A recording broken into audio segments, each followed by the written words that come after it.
avez-vous réagi, Monsieur Konaté, quand vous avez entendu l'annonce de retrait de la France et de ses alliés européens du Mali? Bien évidemment, depuis le temps que ça se passe, on se disait simplement il faut que ça se termine d'une manière ou d'une autre. C'est vrai qu'on est rentré dans une tension tellement énorme entre le Mali et la France aujourd'hui que la question était essentiellement sécuritaire et militaire. Il n'y avait rien d'autre à attendre si ce n'est une décision comme celle-ci qui a été fortement suscitée d'un côté et qui a été entendue et on est en face de l'épilogue. Je pense que le divorce est total.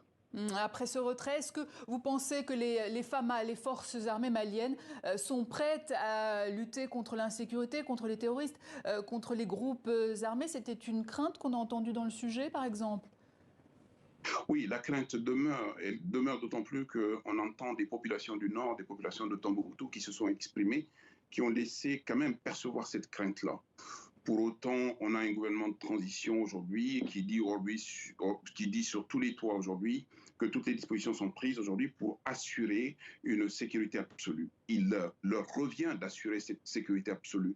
Mais quand on regarde d'où on vient, quand on regarde où on est, quand on regarde aujourd'hui que la présence, malgré la présence de Barkhane, malgré la présence de Takuba, malgré la présence des forces armées maliennes elles-mêmes et des forces de défense et de sécurité venues d'ailleurs, on était loin d'optimiser la sécurité. Si aujourd'hui toutes ces forces se retirent, on a de raisons véritables de s'inquiéter. Bien évidemment, même si on a une croyance fondamentale au FAMA, on peut se poser la question aujourd'hui de la pertinence d'une présence complète de manière à pouvoir assurer une sécurité complète aux populations qui sont en situation de crainte aujourd'hui. Mais qui sont alors pour vous les vrais gagnants de ce retrait français et européen finalement?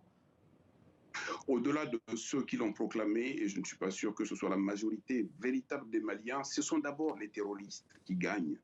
Parce que la demande première des terroristes, c'était quand même que les forces de défense et de sécurité, notamment françaises et européennes, puissent prendre la porte. Et aujourd'hui, ces groupes terroristes peuvent être satisfaits d'eux-mêmes. Et au-delà, j'imagine simplement les conditions dans lesquelles ce retrait intervient, au-delà de la brutalité, au-delà de ce que je ne suis pas sûr que toutes les dispositions aient été prises aujourd'hui, d'abord pour évacuer ces forces d'une part, et ensuite pour les remplacer, et pour les remplacer avec qui et avec quoi. J'estime simplement que des équations sont posées. On n'est pas sûr aujourd'hui qu'on ait toutes les solutions en main. Et la responsabilité première incombe au gouvernement de transition aujourd'hui d'assurer l'ordre, d'assurer la sécurité, d'assurer la paix dans ces zones et d'ailleurs.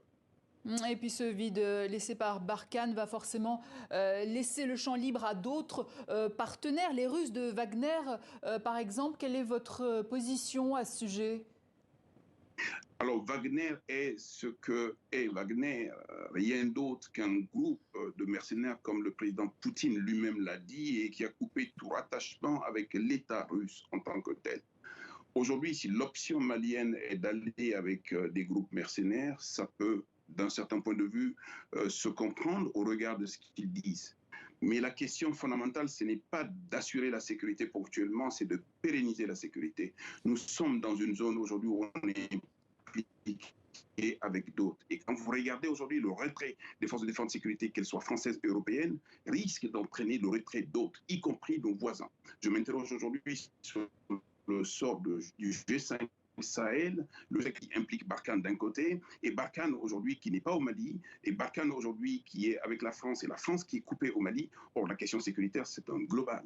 Alors, on peut peut-être se fâcher avec la France s'il faut aujourd'hui que l'incidence de cette fâcherie ait un impact négatif sur notre présence au niveau des forces de défense régionales, au niveau des forces de défense regroupées au sein du G5 Sahel aujourd'hui.